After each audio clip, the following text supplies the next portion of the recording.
అధిక దిగుబడి ధ్యేయంగా సాగుతున్న మన వ్యవసాయంలో రైతులు విచక్షణారహితంగా రసాయన ఎరువులను వినియోగిస్తున్నారు.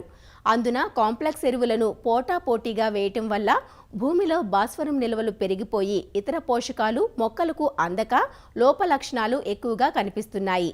ఇక నత్రజనిని అధికంగా వేయటం వల్ల మొక్కల పెరుగుదల మాట అటుంచి మొక్కల్లో మెత్తదనం పెరిగి పలు రకాల చీడపీడలకు పంటలు తేలికగా లొంగిపోతున్నాయి.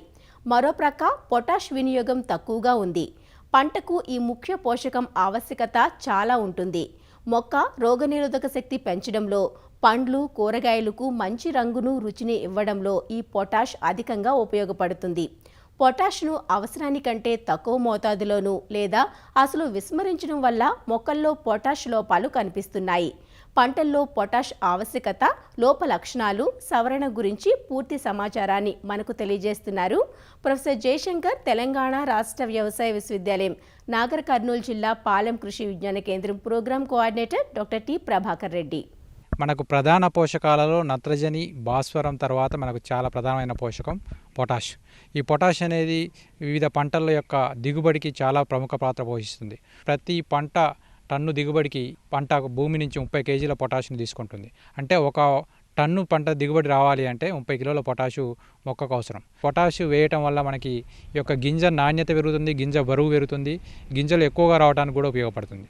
సో అంటే దీనివల్ల మనకి దిగుబడి అనేది 10 నుంచి 15% వరకు కూడా పెరిగినట్లు కూడా మనకి పరిశోధనలు చెప్తున్నాయి. అయితే మనం పొటాష్ని ఎంత మోతాదులో వేయాలి, ఏ సమయంలో వేయాలి అనే విషయాలు కూడా తెలుసుకోవాల్సిన అవసరం ఉంది. ముఖ్యంగా చూసినట్లయితే ఈ పొటాష్ని మనం తేలిక నేలకైతే, దీర్ఘకాలిక పంటలకైతే 2 సార్లు వేయాల్సిన అవసరం ఉంది. ఒకటి విత్తేటప్పుడు, రెండోది మనకి గింజ ఫామ్ అయ్యేటప్పుడు లేదా వరి పంటకైతే పొట్ట సమయంలో, అట్లా రెండో మోతాదు మనం ఈ పొటాష్ని వేయాల్సిన అవసరం ఉంటుంది. అలాగే వివిధ పంటలకు నిర్ణయించబడిన మోతాదులో నేల యొక్క స్వభావాన్ని బట్టి మనం పొటాష్ని వేస్తూ ఉంటాం. సో అయితే నేలలో పొటాష్ ఎంత మోతాదులో ఉంటే మనకి సరిపోతుందనే అంశాన్ని కనుక మనం చూసుకున్నట్లయితే, ఎకరాకి 60 కిలోల లోపు ఉంటే పొటాష్ లోపంగా ఉన్నట్టు, 60 కిలోల నుంచి 120 కిలోల మధ్యలో ఉంటే పొటాష్ అనేది సరిపోయి, అంటే మొక్కకు సరిపోయే ఆప్టిమం దశలో ఉన్నట్టు మనం గుర్తించవచ్చు. 120 కిలోల కంటే ఎక్కువగా ఉంటే పొటాష్ భూమిలో ఎక్కువగా ఉన్నట్టు మనం గుర్తించవచ్చు. ఈ భూసార పరీక్షల యొక్క మోతాదు ఆధారంగా మనం నేలలో తక్కువగా ఉంది, మధ్యస్థంగా ఉంది లేదా ఎక్కువగా ఉంది అని గుర్తించి దాని ఆధారంగా మనం పొటాష్ ఎరువులు వేసుకునే అవకాశం ఉంటుంది. ముఖ్యంగా చూసినట్లయితే మనం వివిధ రకాలైన పొటాష్ ఎరువులు అయితే ముఖ్యంగా ఈ పొటాషియం క్లోరైడ్, దాన్నే మ్యూరేట్ ఆఫ్ పొటాష్ అంటాము. ఈ ఎరువును మనం రైతులు ఎక్కువగా వాడుతుంటారు. దీంట్లో 100 కిలోల ఈ మ్యూరేట్ ఆఫ్ పొటాష్లో 60 కిలోల వరకు కూడా పొటాషియం ఉంటుంది. మనం అన్ని పంటలకు కూడా ఈ మ్యూరేట్ ఆఫ్ పొటాషియం వేసుకోవచ్చు. దీంట్లో నీటిలో కరిగే పొటాషియం చాలా ఎక్కువ మోతాదులో ఉండటం వల్ల మనకి తక్కువ ధరలో మనకు రైతుకు అందుబాటులో ఎక్కువ పొటాషియం వేసుకునే అవకాశం ఉంటుంది. అలా కాకుండా కొన్ని రకాల పంటలైన పొగాకు, బంగాళదుంప, ద్రాక్ష మ్యూరేట్ ఆఫ్ పొటాషియం అనేది అనుకూలం కాదు. ఎందుకంటే దాంట్లో క్లోరైడ్ ఉండటం వల్ల పంటకు అనుకూలం కాదు. ఇలాంటి పంటలకి మనకు సల్ఫేట్ ఆఫ్ పొటాష్ అనేది వాడుకోవచ్చు. ఈ ఎరువులో మనకు 48 నుంచి 50% వరకు కూడా పొటాషియం మోతాదు ఉండటం వల్ల ఇలాంటి పంటలకు మనకు అనుకూలంగా ఉంటుంది. ముఖ్యంగా చూసినట్లయితే పొటాషియం వేసుకునే పద్ధతి కనుక చూసినట్లయితే, పొటాషియం మనం నేలకు వేసుకోవచ్చు విత్తేటప్పుడు మరియు లేదా గింజ ఫామ్ అయ్యేటప్పుడు, లేదంటే కూడా మనం పైనుంచి పిచికారీ చేసుకోవచ్చు. వివిధ రకాలైన పొటాషియం మోతాదు మనము 2% నుంచి 5% వరకు కూడా మనం పైనుంచి పిచికారీ చేసుకోవచ్చు పంట పైన.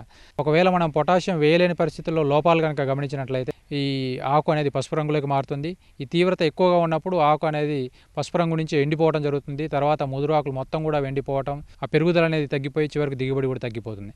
ఎప్పుడైతే మనం ఆకుల అంచుల వెంబడి పసుపు రంగు లేదా ఎండిపోవడం అనేది గమనించినప్పుడు అప్పుడు మనము నేలకు వేయటం లేదా పిచికారీ చేసుకోవడం ద్వారా ఈ యొక్క పొటాషియం లోపాన్ని అనేది మనం సరిదిద్దుకునే అవకాశం ఉంటుంది.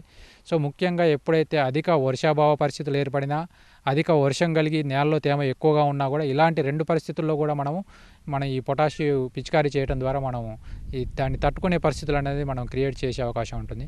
అందువల్ల మనకి అది ఏ పంటలు అయినప్పటికీ కూడా మనం పొటాషియం వేసుకున్నట్లయితే మనకి అధిక దిగుబడులు సాధించుకునే అవకాశం ఉంటుంది.